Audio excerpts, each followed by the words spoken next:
In this holiday broadcast, we begin the show with the acclaimed Palestinian poet Mosab Abu Toha from Gaza. Last year, he was detained by Israeli forces as he attempted to flee with his family from Israel's bombardment of northern Gaza. While in detention, he was stripped naked and beaten. But after public pressure, Mosab Abu Toha was released 2 days later. He was eventually able to flee Gaza with his family. Mosab Abu Toha recently published a new book of poetry, Forest of Noise. His previous award-winning book of poetry was titled Things You May Find Hidden in My Ear, Poems from Gaza. Mosab Abu Toha is also a columnist, a teacher, and founder of the Edward Said Library in Gaza. His work has appeared in the New Yorker magazine, the New York Times, and other publications.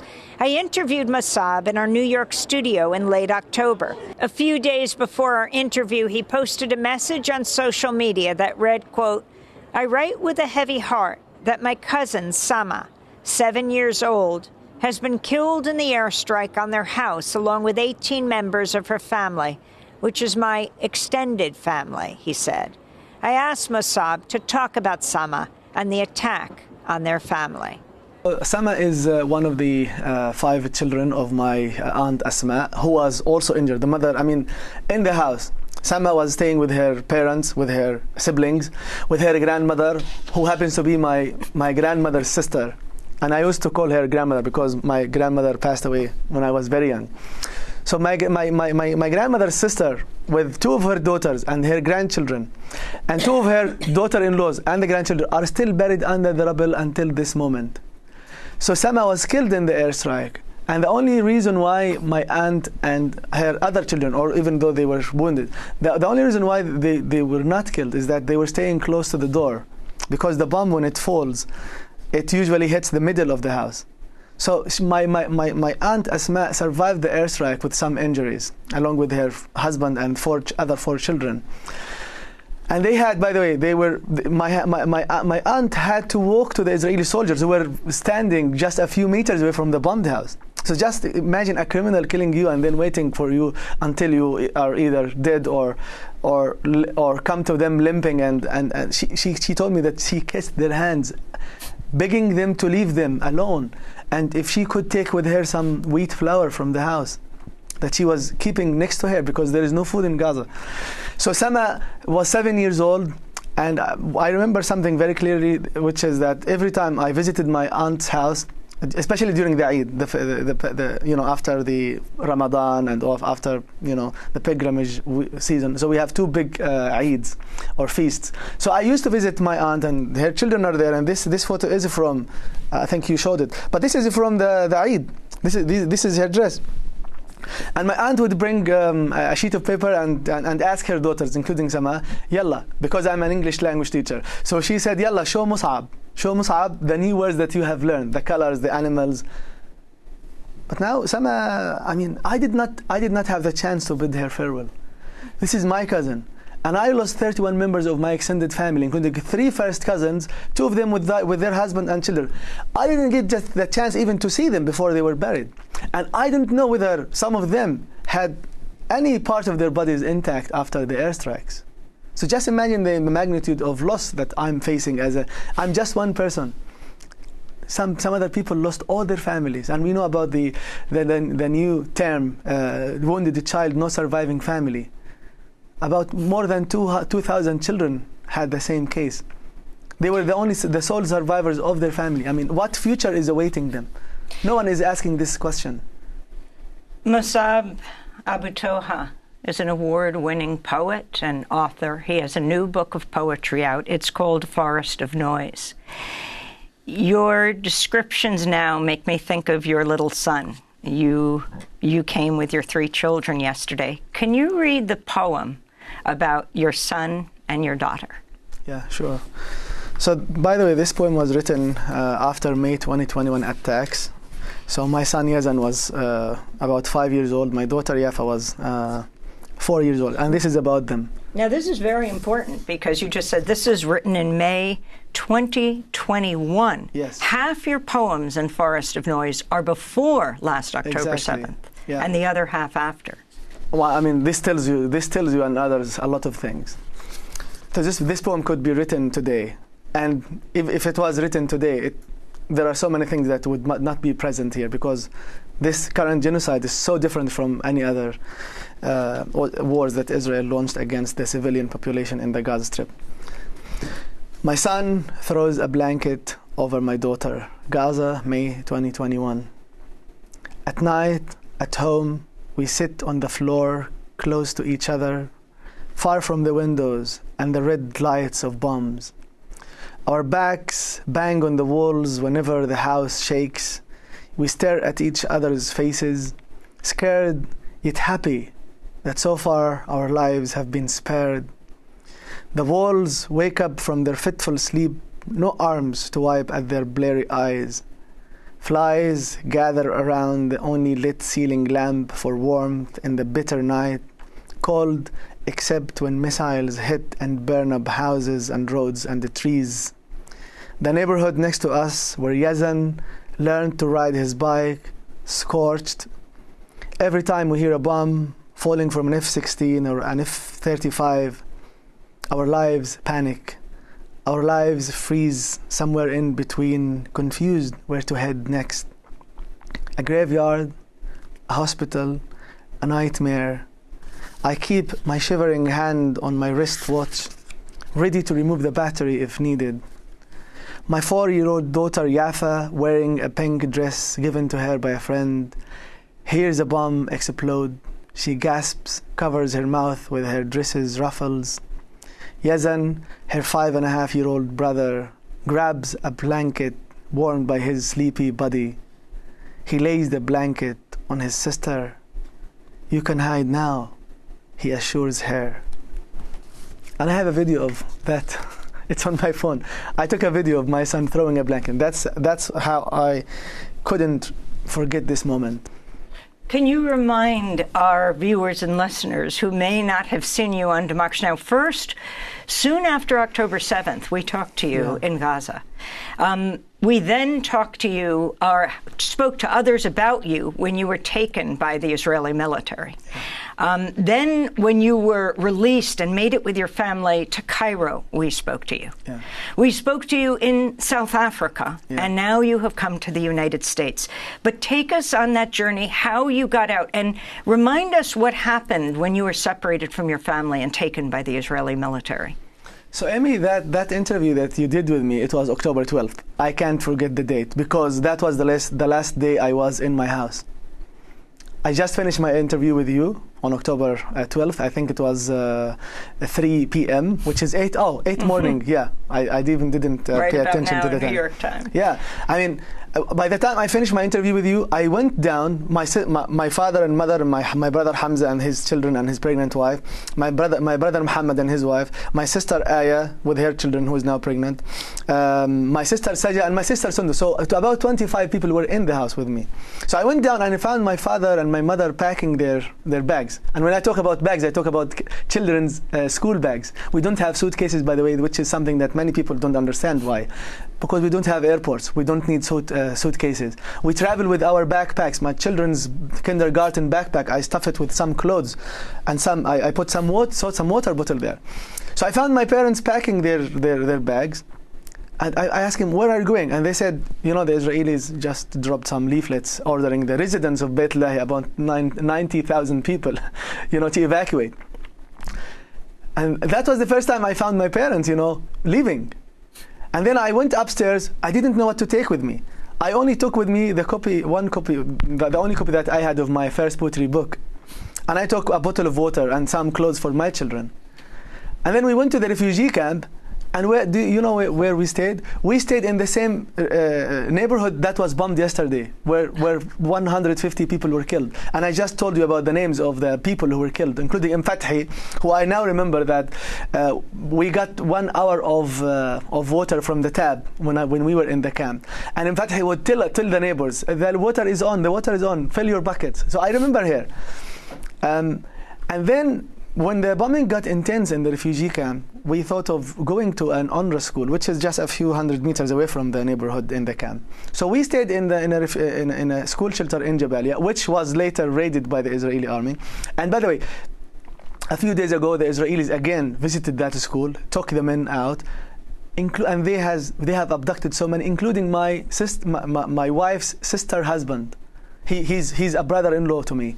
So they took him, and one reason he stayed in the school, he's a nurse. He couldn't leave the refugees in the school without any nursing person. So he was abducted, and he's left with 3 children. The youngest was born after October 7th. So when the bombing got intense, I had to leave the school with my wife and kids, especially because we had the chance to leave Gaza for Egypt. And on the Salah ad-Din street, which was described by the Israelis as a safe passage, I was abducted by the Israeli soldiers. I was handcuffed and blindfolded, and before that I had to remove all my clothes. I was naked for the first time in my life. And under gunpoint, 2 Israeli soldiers were pointing their guns at me and the person next to me. And then we were taken to a place we didn't know. I mean, for me, as a Palestinian who was born in Gaza, I had never been to Palestine, which is now Israel. So that was the first time for me to sleep in my country, as a detainee, as someone who was blindfolded and handcuffed, as someone who didn't know whether his wife and children, who he left behind, were still breathing. Just imagine, not only was I taken and blindfolded and handcuffed and beaten and harassed and insulted. They kept saying bad words in Arabic to us. These are the only words they know in Arabic, insulting words. But also I did not know whether my wife and kids, from whom I was separated, were still breathing, whether they went to a place that is safe, because there is no place that is safe. Why? Because when there is occupation, there is nothing that's called a safe place. And I had also to worry about my mother and father, who I left behind in the refugee camp, and my siblings and their children. I mean, I was torn into 100 pieces, thinking about myself. Why are they taking me? Where are they taking me? And I heard some young men screaming. You know, some of them had to be separated from their pregnant wives. So after 3 days, I was released. I was dropped at the same checkpoint. But there was international outcry over you having been taken. As Mosab Abu Toha, not as a Palestinian. So I think many people cared about me because I am a friend and a writer. But they did not maybe consider maybe doing the same thing with other people. It's easy to get someone out than getting a whole population from under the military fist of the Israeli army. I mean, just imagine if I was not a writer, if I was not a poet, if I did not have a publisher, if I did not have some journals and magazine that I wrote for. Just imagine no one knew about me. I would still have been under the Israeli custody. Maybe I could have died, just like Dr. Adnan al-Bursh, who was taken from Al-Auda hospital, by the way, in November last year, and he was announced dead last October. He was the best surgeon in the Gaza Strip, and he died. He was killed. The Palestinian poet Mosab Abu Toha. When we come back, we'll talk about his friend, the Palestinian poet Refaat Alareer. He was killed in a targeted Israeli airstrike last year.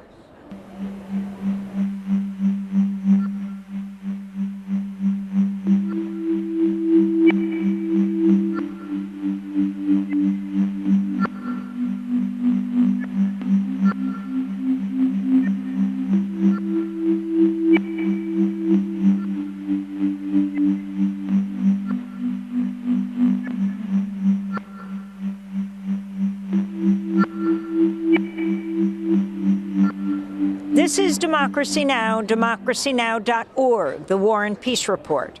I'm Amy Goodman.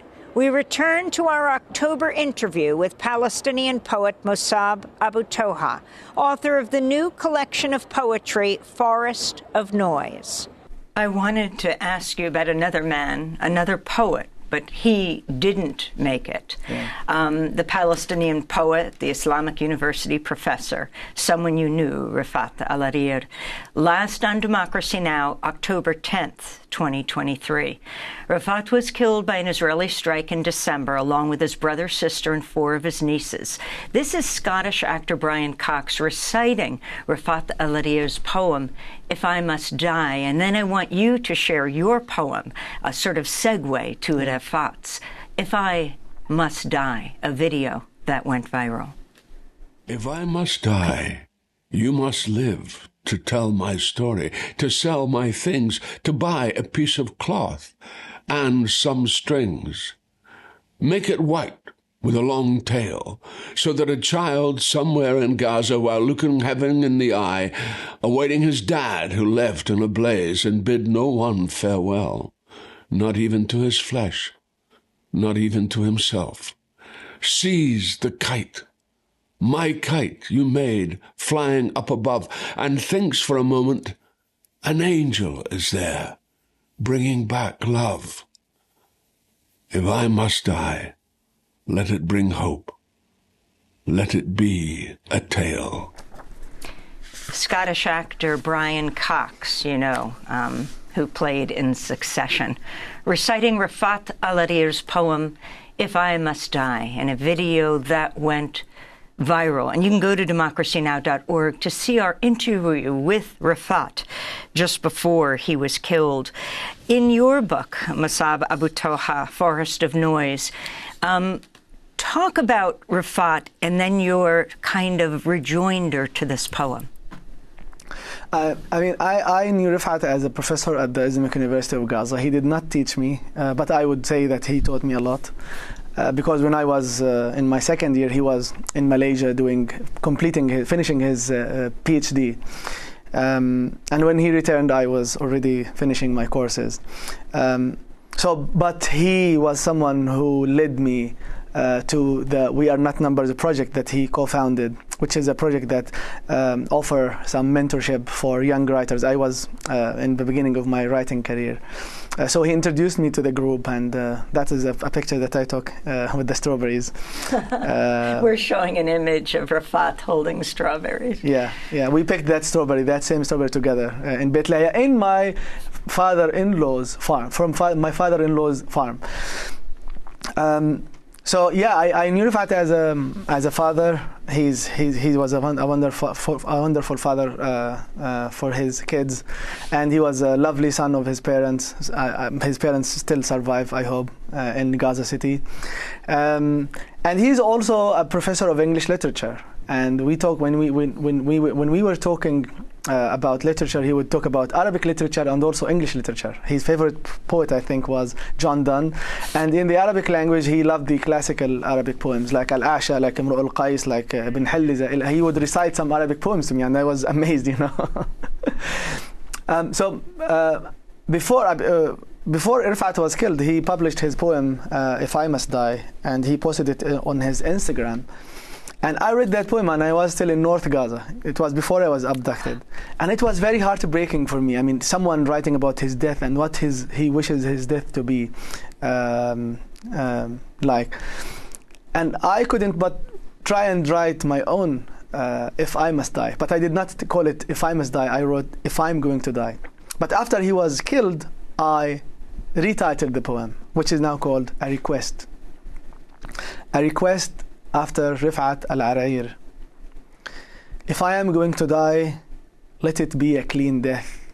No rubble over my corpse, no broken dishes or glasses, and not many cuts in my head or chest.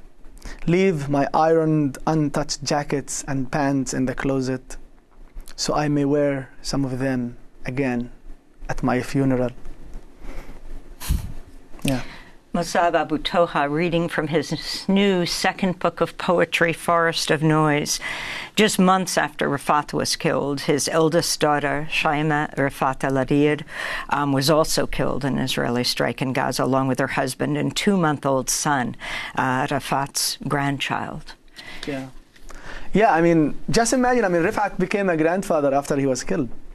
He became a grandfather after he was killed. And I mean, something that breaks my heart, just as it must break everyone's heart, is that when someone is killed, they even don't know who was killed with them. They don't know. Rafat did not know that his daughter Shaima and her husband Abdurrahman Siyam, I think his name, and his grandchild were killed after him. I don't know whether he knows about this, whether he's now feeling a lot of pain knowing about this. So it is a campaign of killing the father, the mother, the sister. I would call this not only a genocide, it's not only a genocide against a people, but it's also a genocide against families. Because when you look at the names of the people who are killed, you see the name of the father, the mother, the children, the grandchildren. It's not about killing 5 people from the street or 5 people in the mosque or the school. It's killing a whole family.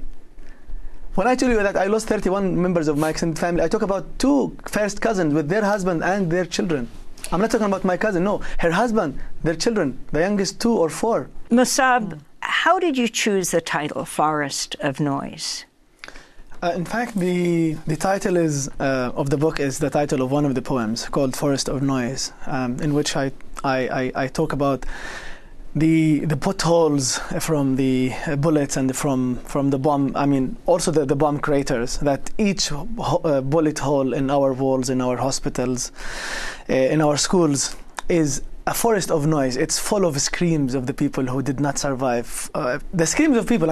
I just talked about my neighbor Ammar Abu Layla, who was killed by a bombshell, and his son is still bleeding in the house because there is no hospital that can reach that area. So even the bomb crater that was created by the bomb that killed his father is now being filled with the screams of this boy. There is no way for him to survive this if he continues to bleed. So every bullet hole in our buildings, every bomb crater is a forest of noise. It has our history that goes back to 70 or more than. It's not only 76 years ago. It goes back to more than 76 years. It's a forest of noise. I've been living in Gaza all my life, and the only sound I could hear is the drones buzzing sound. It doesn't mean that I could not hear the lapping of the waves, but every single moment there is the drones buzzing sound in the sky. There is the sound of the F-16 flying over us. There's one thing that many people don't know, which is I've never heard the sound of an airplane, a civilian airplane. I've never seen a civilian airplane in the sky over Gaza. So it is everything. Why? We don't have an airport in Gaza. We don't even receive visitors from abroad. So there is no need for any airports in Gaza. We are living in siege. We can't leave Gaza when we want, and we don't get visitors, and we don't see airplanes in the sky because Gaza is under siege. It's under occupation. And that goes to your book, Forest of Noise, where half the poems are written before October 7th, 2023, and half are written after. Explain the before and share one of your poems with us from before. Life in Gaza after October 7th is not very, very different from the life before. But the difference is the intensity of the airstrikes, the coldness of the outside world, seeing us being burned in the fire and buried in the rubble, for months. The difference is that before October 7th, when there is an Israeli airstrike, ambulances would race to the scene. Fire trucks, people would gather to rescue whoever could be still breathing under the rubble. So after October 7th, what happened is that ambulances get hit, fire trucks get hit, nurses and doctors get abducted from inside the hospitals and the clinics, to the extent that many people, and fuel has been cut, water has been cut, electricity has been cut, to the extent that even and phone signal has been cut. So just imagine you are bombed in your house, and you had your phone. You are lucky enough to have some battery on your phone, and there is no phone signal even to call your relatives and tell the ambulance that you are breathing and you have some children about to die under the rubble. You don't have this chance of asking for help. This is what's been happening after October 7th. It's not very different. The only difference is that there is no fuel like before. There are no ambulances. There is no medical equipment like before, even though we had a big lack in so many things. And the difference is that we have been documenting this for a year non-stop. And I have one question. What has the Palestinian people in Gaza and also in the West Bank, what has the people in Palestine, what have they not done in order for the world to step in and stop all of this? We have written poetry, we have written essays, we have taken videos, we have created films, we have run from our schools to humanitarian areas, which also later get bombed. I mean, what is one thing, I would like to ask this question to the whole world. What is one thing that the Palestinians in Gaza did not do to survive? I mean, can someone blame us? When we leave our house for a school shelter, we get bombed in a shelter. When we leave the school shelter to another one, we get bombed there. When we go from north to south, we get bombed there. When we try to leave Gaza, we can't. I mean, I have a friend of mine who was hit by a piece of shrapnel, and he sent me a video. I still have it. There was maybe you could fit your fist in his chest. I still have this video, and he couldn't leave Gaza. That was November last year. He couldn't leave Gaza because Israel controls who leaves Gaza, even through the Rafah border crossing. So it's not only about Egypt, closing the border crossing. Israel has destroyed and occupied the Rafah border crossing since last May. So they control who gets in, who leaves, what kind of biscuit, what kind of water enters Gaza. And this is the case since before October 7th. Can you share with us your poem, Thanks, and describe how you came to write it? So I wrote the poem Thanks in May 2021, after an airstrike hit a house that just next to us. And my mother was making a cake, even though it was war. She was making cake, and when there was an airstrike, we thought it was a warning. So we left the house, we ran away, and the poem will tell you what happened. Thanks, on the eve of my 22nd birthday, after Yusuf Komuniaka. Thanks to my mother always, but especially when she called for me to join them at the table, just seconds before shrapnel cut through the window glass where I stood watching distant airstrikes. My mother's voice, the magnet of my life, swaying my head just in time. Plumes of smoke choked the neighborhood. It was night, and when we ran into the street, Mother forgot the cake in the oven, the bomb smoke mixed with the burnt chocolate and strawberry. And thanks to the huge clock tower's bell which saved my life, I was crossing the street and my head glued to my phone, never heeded the honk of cars or the wheels of vans screeching onto the rough tarmac. The bell tolled for me. Sorry, death, but it was the eve of my 22nd birthday, and I had to be by the sea and listen to the lapping of waves, the sound I last heard before my birth. Mosab, can you look into this camera and share your message with the world, what you want the world to take away right now about what's happening in your home in Gaza? I mean, if the world cannot really help us, I hope that they will not continue to support the oppressor. If you can't really stop this, why don't you just go away?